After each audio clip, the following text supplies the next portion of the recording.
This is the warm-up for lesson 4-6. Pause the recording, work the problems, and then turn it back on to see if you got the bell ringer done correctly.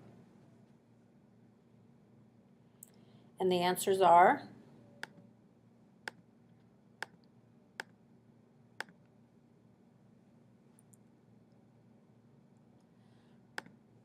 our lesson today is lesson 4-6, and it's about congruent triangles. It involves something referred to or abbreviated as CPCTC. We're still going to be working with proofs quite a bit today, but we're going to prove that parts of triangles are congruent. So we're actually going to go beyond the congruent triangles to come up with some additional things about the triangles that we know are congruent. So what does CPCTC really mean? Well, it's an abbreviation, and it stands for, what the abbreviation is corresponding parts of congruent triangles are congruent. Now you need to repeat that to yourself more than one time so that you can begin to memorize what that phrase is. Corresponding parts of congruent triangles are congruent. Corresponding parts of congruent triangles are congruent.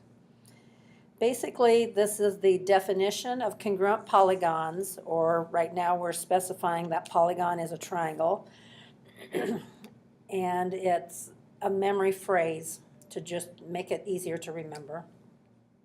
It can be used as a reason and a proof after you have proven two triangles congruent, because it really means if two triangles are congruent, then their corresponding parts, which are the matching sides and the matching angles, those corresponding parts are congruent. So it's in the reverse order of what we were doing earlier. So to give you an idea of where you would use this, let's say that we have two triangles that we're trying to get congruent. We're trying to get triangle ABC congruent to triangle XYZ. Okay, let's say we have one pair of sides congruent, another pair of sides congruent, and another pair of sides congruent, for whatever reason there is. So our two triangles were congruent by side, side, side. Congruence postulate. Now if those triangles really are congruent, that means every part of them is the same.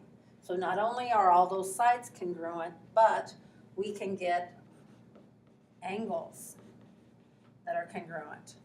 Another pair of angles congruent. Another pair of angles congruent. And what would support those angles being congruent would be that they're the corresponding parts of the congruent triangles that are congruent. Again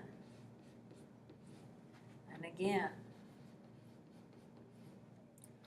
So we use certain information to get the triangles congruent, and then once the triangles are congruent, there's additional information that we now know about those triangles. And that's what we're doing today. We're going to get the triangles congruent and then go beyond that.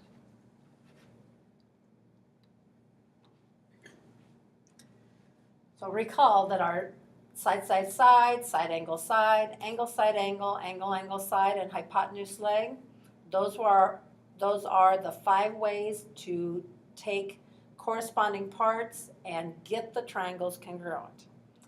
Now CPCTC takes the congruent triangles and proves additional corresponding parts that are congruent. So it's like they're converse relationships.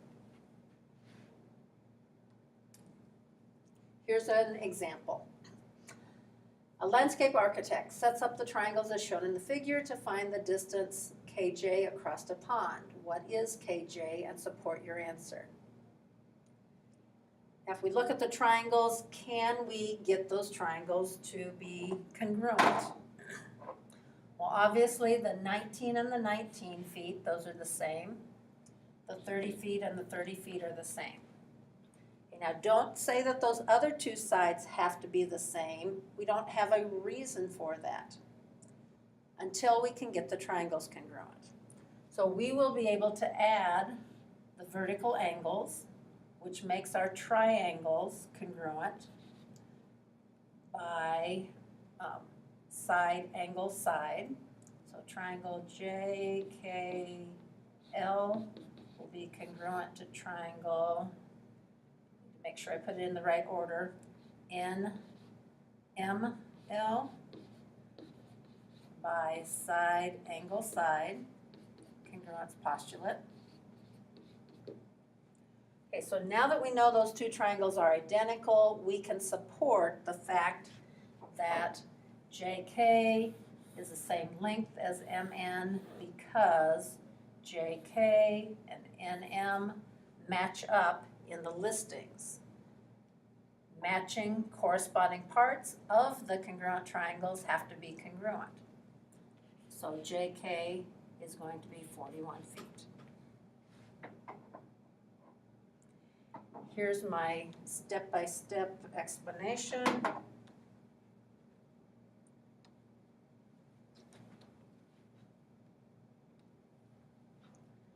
So see where the CPCTC comes in. It's after the triangles get congruent. All right, I'm going to take you through a few different proofs. Again, it would be best for you to pause and see how far you can get before you need some help. The whole objective is that you're going to be able to do proofs, and you might as well practice some more before the test comes up. So pause this, give yourself some time, and then start it back up, and I'll go through the proof with you. Okay, here's what I put together. Okay, how about segment PR bisects angle QPS, and it evidently also bisects angle QRS. So we have more than one angle bisector going on. So that is given. So let's do the definition of an angle bisector. If you bisect an angle, you make two smaller angles that are congruent. So let's name them. If QPS is bisected, then I get angle QPR congruent to angle SPR, and you could put this in another line, but it's the same reason. I'm just going to do the other angle. If we bisect QRP, we get angle QRP congruent to angle SRP, still by the definition of an angle bisector reason. Okay, now I want segment PR congruent to segment PR.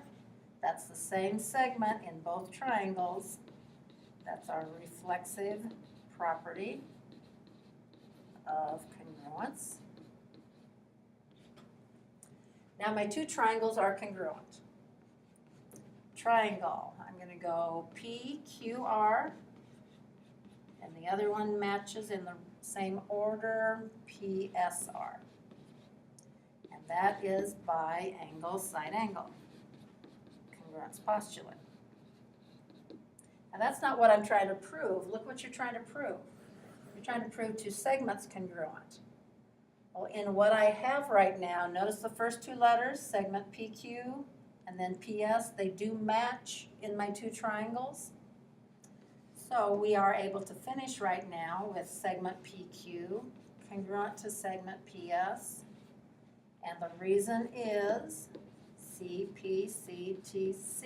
They are the congruent corresponding parts. So if you have congruent triangles, then the corresponding parts are congruent. The phrase, corresponding parts of congruent triangles are congruent. So that's how we can go beyond the triangles. Let's try another. Here was my flowchart proof for that last one.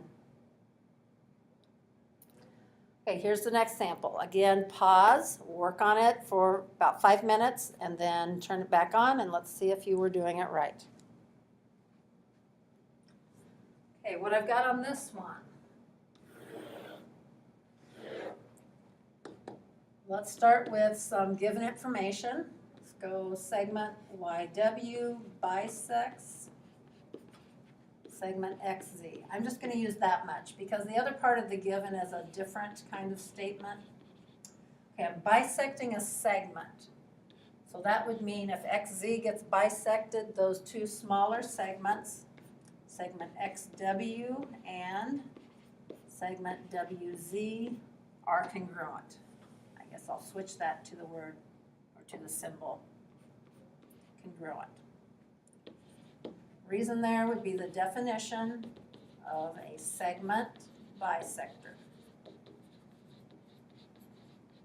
Okay, one pair of segments congruent. Now I'm going to bring in the other given.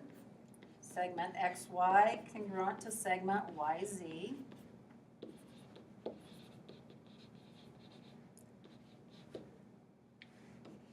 I'll mark that on the picture. Two markings. Okay, I think I want to use the reflexive property next. Segment YW congruent to segment YW. That's the very same segment in each triangle.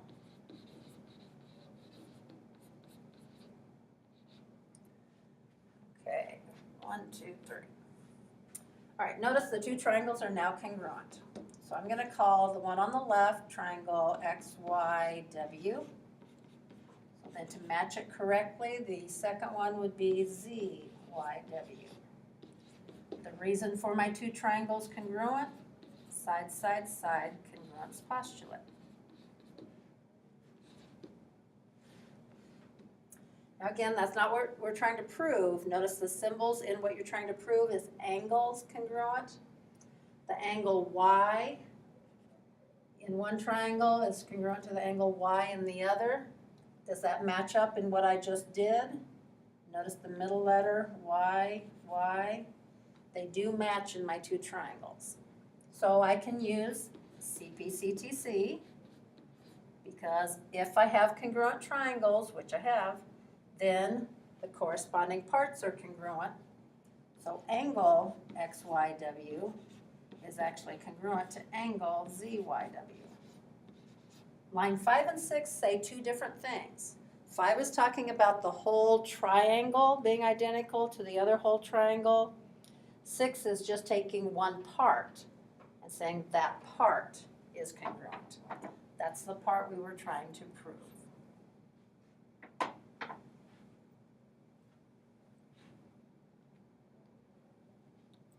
Here's a flowchart proof of that same solution. Okay, next problem. Again, pause, work on it. 5 minutes is a good time period, and then turn it back on. Okay, on this one, notice we're trying to prove two lines parallel, not just congruent. Can CPCTC support two lines being parallel? No. It says corresponding parts of congruent triangles are congruent. So how are we going to get to the parallel? Well, remember the chapter, I think it was the one just before what we're on, where we had converses of like alternate interior angle theorem, corresponding angle theorem. Those converses had as a conclusion, then the lines are parallel. We're going to be using that at the end of this proof after CPCTC. So stick with me to the end of the proof.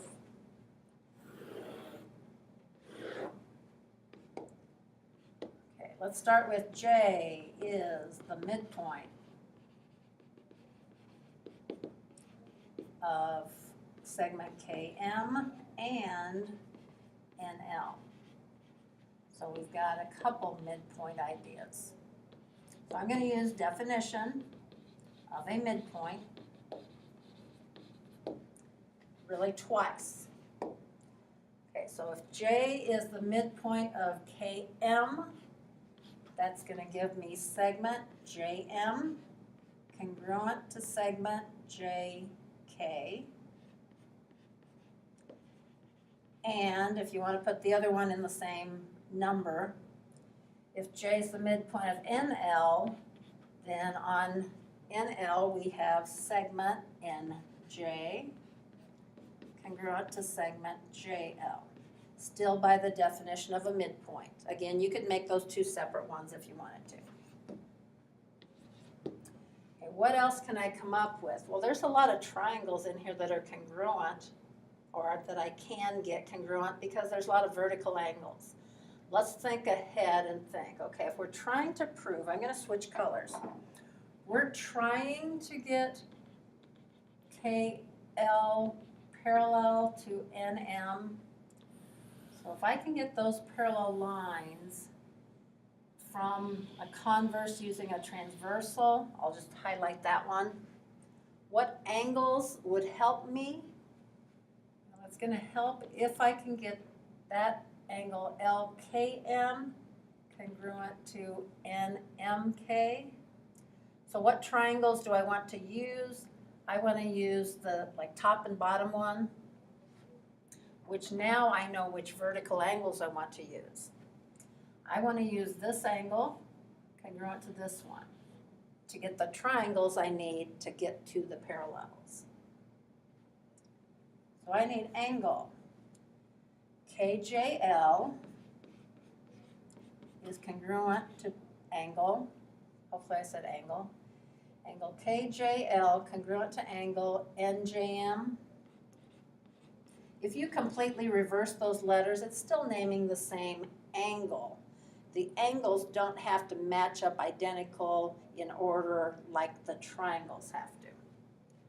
So what's my reason here? Vertical angle theorem.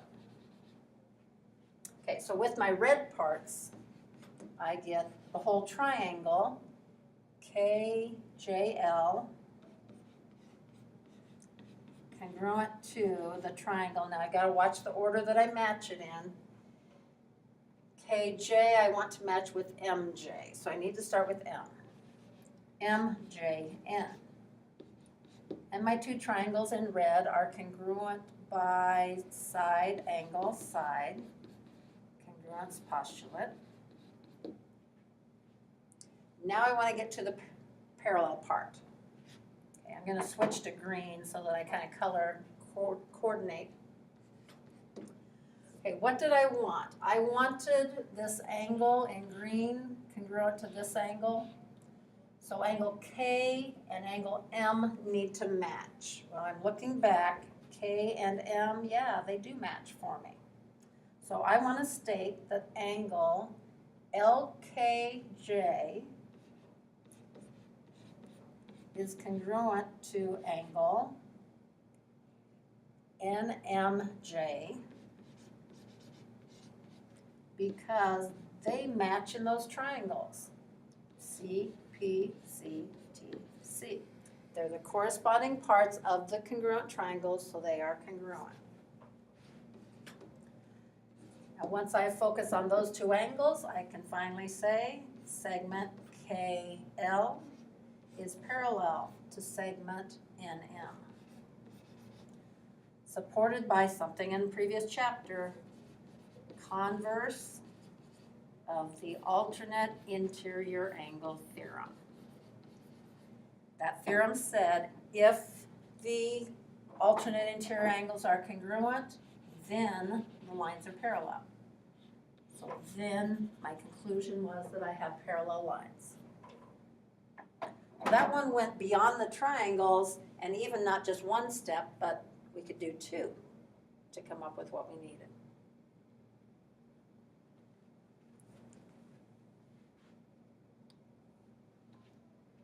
And if you want it in a formal, this is probably the same thing.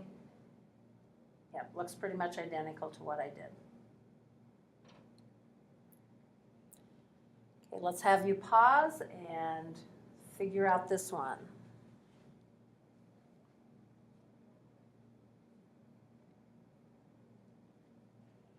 Notice what you're trying to prove is that X is the midpoint of BD. How am I going to get X to be the midpoint of BD? I need to get segment BX and B and DX congruent. So those are the parts I'm going to try and get by CPCTC. Where the 1 and the 2 are, I think I'm going to be wanting this triangle, oops, this triangle congruent to this one. So can you get those two congruent? Work on that.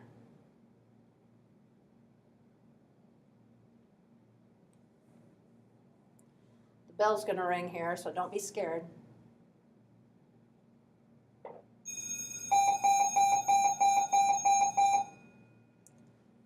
Okay, back to the solution.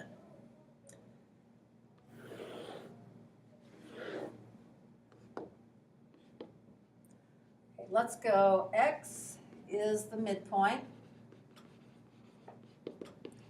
of segment AC, given.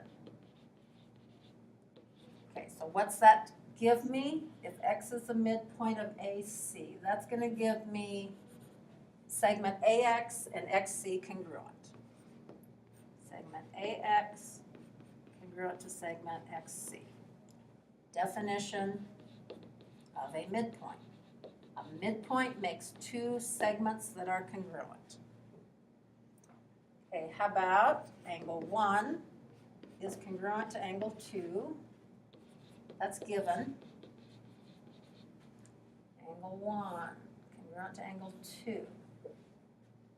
Okay, looking at my two triangles that I think I'm interested in, we've got some vertical angles again. Angle AXD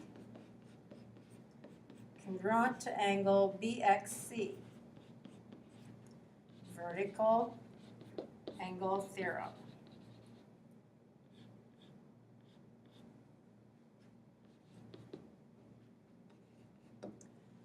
The two triangles are congruent.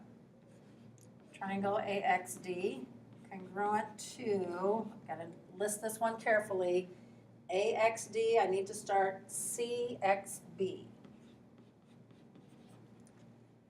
And that is because of angle side angle, congruence theorem. I'm going to switch to green now because I've already got the triangles congruent. Now I want to finish getting what I'm trying to prove. What segments did we say were going to be helpful? I think it was DX and BX. So DX and BX, let's see, DX, BX. Yes, they do match in my triangles. So segment DX is congruent to segment BX because of CPCTC. Now that I know that those two segments are congruent, then that point X cuts segment BD half and half. So we can call it a midpoint. A midpoint is a point that divides a segment into two congruent segments. So we've got the two congruent segments, so we can say X is the midpoint of segment BD, supported by definition of a midpoint. So we can do some interesting things. We don't have to just stop with the triangles. Once the triangles are congruent, we have a lot more parts that we can then use to come up with some other relationships in the diagram.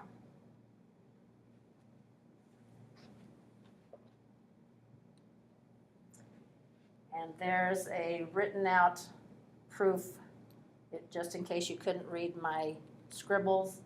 I do notice that on this one I put all the given together, and on the one that I wrote out I put it separately.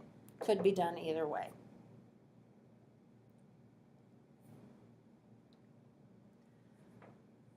Okay, another type of example, I think I've given you a problem or two that are given information as far as on a graph like this one is.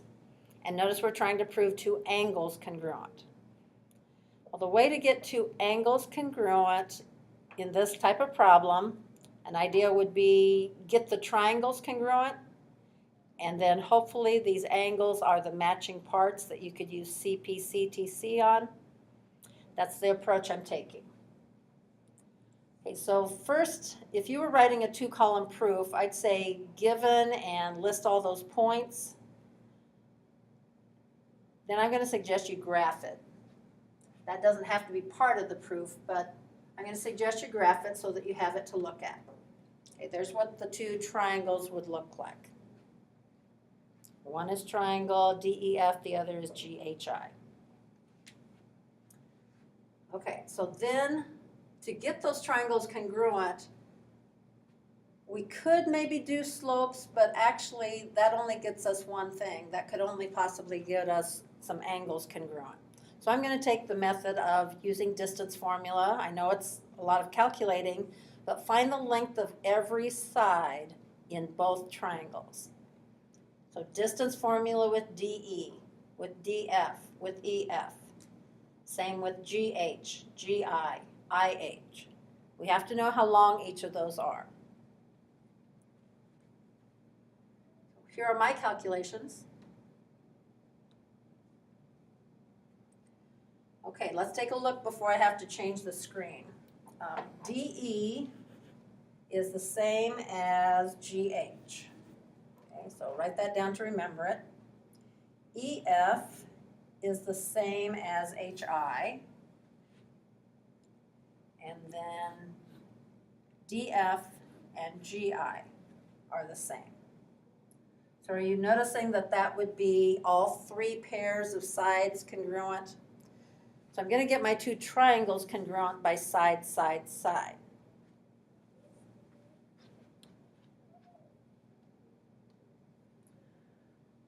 Okay, so I stated which things were equal. That tells me they're congruent. And then the triangles by side, side, side. Now notice that what I'm trying to finally prove is 2 angles congruent. And it's the angle E and the angle H. Angle E, angle H in those triangles did match up. So you can get the angles in the end of this, again supported by CPCTC. Otherwise, the only way that you could have done that is if those happen to be right angles. And I don't even remember if they would have been. So there's an example of a calculation type of proof. All right, here I'm going to show you the lesson quiz parts. Again, good for you to practice and quiz yourself, see if you understood what was going on. I will pause, then show you an example or the example solution to the problem or problems. Okay, the solution on this one, this was kind of tricky because you have an isosceles triangle to start with. Again, we've used the big triangle and then used base angles of that triangle to help us further. But you're kind of after this green triangle being congruent to this red triangle. They share this angle up at the top. That's a reflexive angle that is the same in both.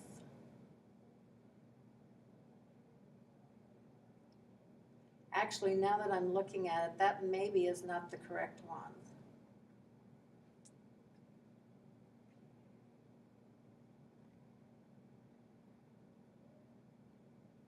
Let me go to the solution.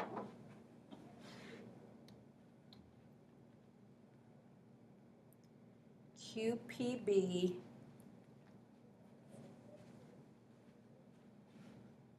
and RPA. QPB. Yes, it was what I was just doing. Sorry. So you've got an isosceles triangle. That reflexive angle helps you.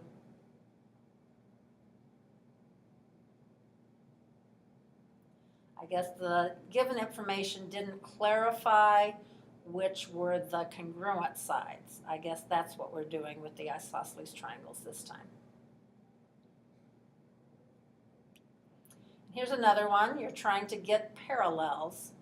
You might look back and see how we did parallels in that previous one, where we got the converse of like alternate interior angles to help us get the parallels. I think you'll need to use something like that at the end of this. You might use the actual alternate interior angle theorem at the beginning of this to get some of the first angles. Just watch which sides are the parallels you have and which are the ones you're trying to get. Again, pause and try this. And here's a solution.